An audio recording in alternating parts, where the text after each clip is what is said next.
Hello viewers, I am Mithun Samanta. In today's class, I would like to discuss before you Chapter 2 of First Flight in Class 10 CBSE. Nelson Mandela, Long Walk to Freedom. Now I would like to discuss the part 2 of the text.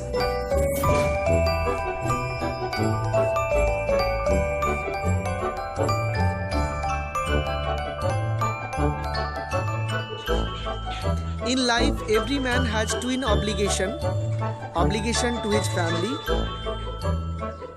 and obligation to his parents, to his wife and children. He has an obligation of his people, his community, his country. So here Nelson Mandela is saying of two types of obligation.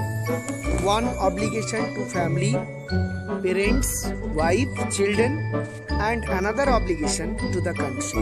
Means one for the family and another for the country, for the people.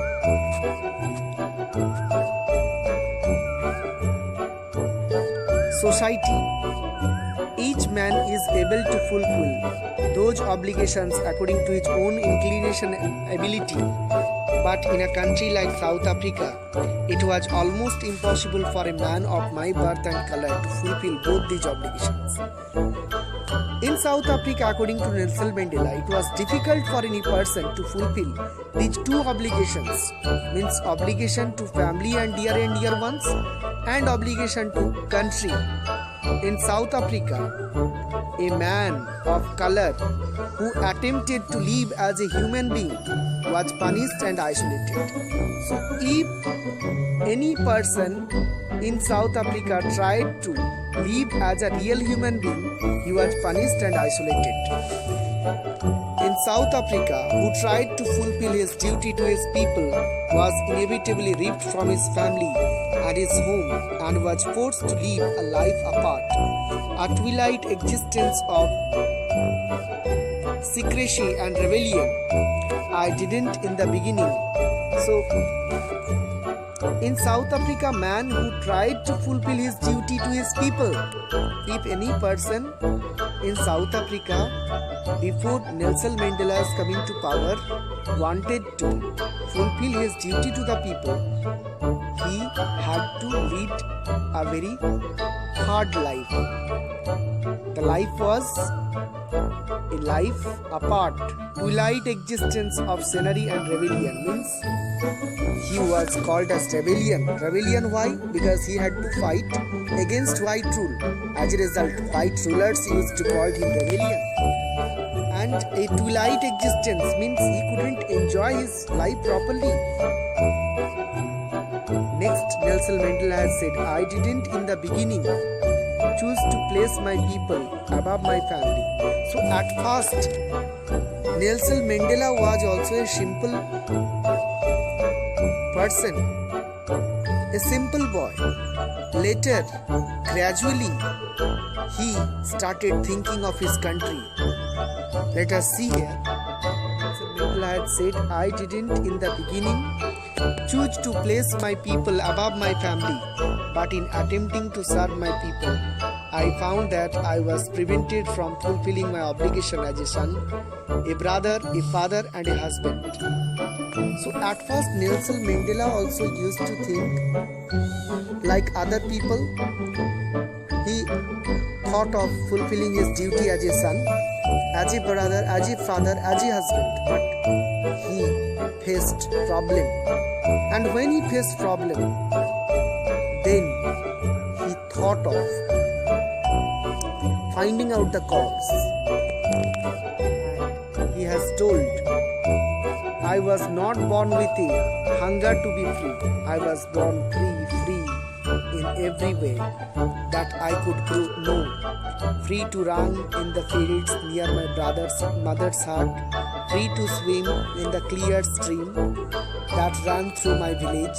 Free to roast mealies under the stars and ride the broad backs of slow moving bulls. As long as I obeyed my father and abided my customs of my tribe, I was not troubled by the laws of man or God. So, at the time of his birth, he was very free to run. He could run in the field, he could play near his mother's hut,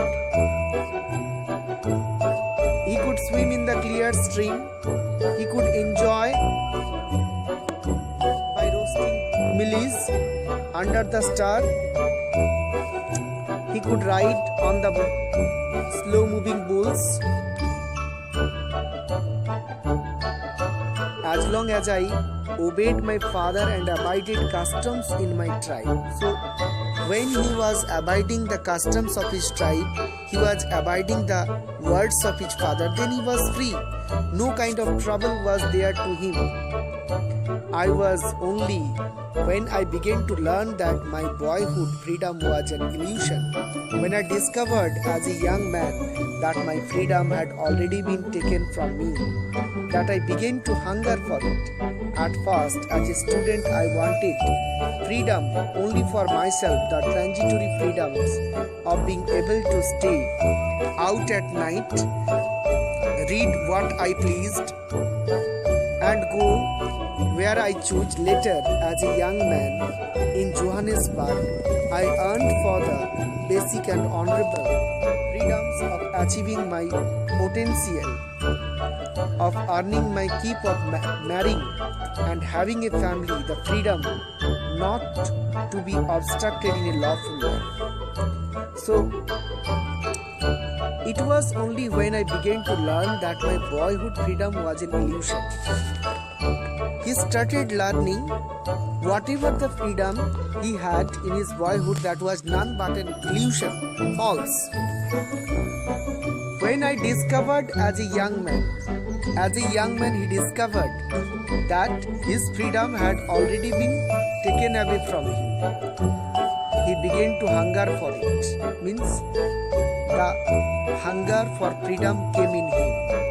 At first, as a student, he wanted freedom for himself. The transitory freedoms of being able to stay out at night, means to stay outside at night, to read the book, whatever he pleased, that type of freedom at first he wanted. Later, as a young man in Johannesburg, I yearned for the basic and honorable freedom of achieving my potential. Means whatever qualities he had, by that quality he wanted to get honor. He wanted to get honor. And he wanted to earn. He wanted to marry after that. But he saw there was obstruction. There was barrier in his freedom, in his that type of freedom. Means he faced obstruction in the case of earning, in the case of showing his talent properly. But then I slowly saw that not only was I not free, but my brothers, sisters were not free. After that, one experience came in him, that not only he but his brothers and sisters, they were also not free. So here we can understand, when Nelson Mandela took birth, he was also unlike other children, very free. But later he understood that he was not actually free. It was not just my freedom that was curtailed. He understood that not only he but all the people, his brothers, sisters and all other were not free. Their freedom was curtailed. Their curtailed means reduced. That is when I joined the African. That's why, for the freedom of all the people, he joined the African National Congress. That is when hunger for my own freedom. And from that day, hunger for his own freedom, He wanted freedom for himself. That was changed. He wanted greater freedom. Greater hunger for freedom came in him. That was the freedom of all the people. He started thinking for his own country, for all the people. Of my people, it was this desire for the freedom of my people to live their lives with dignity and self-respect that animated my life, that transformed a frightened young man into a bold one. So previously he has considered that he was afraid. Fear was in him. From a frightened young man he became a bold man gradually. Means his life was changed. That drove a law-abiding attorney to become a criminal. So that drove a law-abiding attorney to become a criminal. Criminal in what sense? Criminal, he used to be called, Nelson Mandela used to be called criminal by the white people. But in real sense he is not criminal. So he was law-abiding, he used to abide the law. But after that he started breaking the law. That turned a family-loving husband into a man. So he was also a family-loving man. But he was turned into a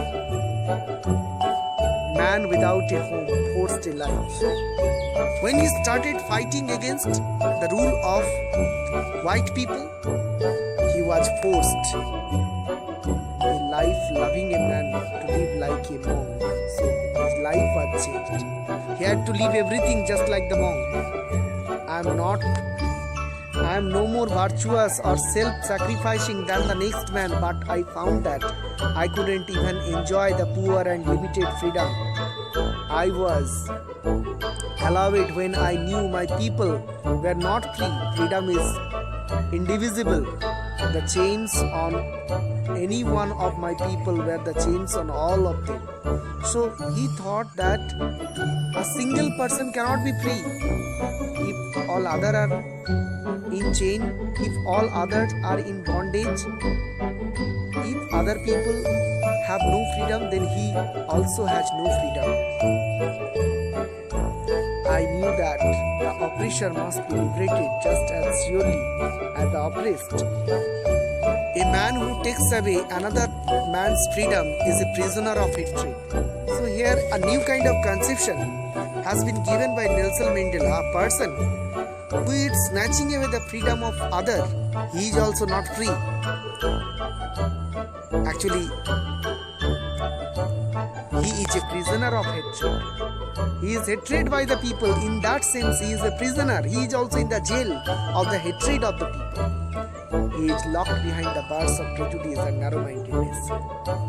So I am not only free if I am taking away someone else's freedom, just as sure as I am not free when my freedom is taken from me. The oppressed and the oppressor alike are robbed of their humanity.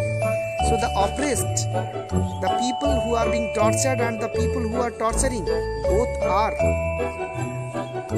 devoid of freedom. The oppressed and the oppressor are alike robbed of their humanity. So, as humanity of the people who are being tortured is snatched by the people who are torturing, quite similarly, the people who are torturing, they are also inhuman. So both are not free. Oral comprehension check. So here is the end of the text.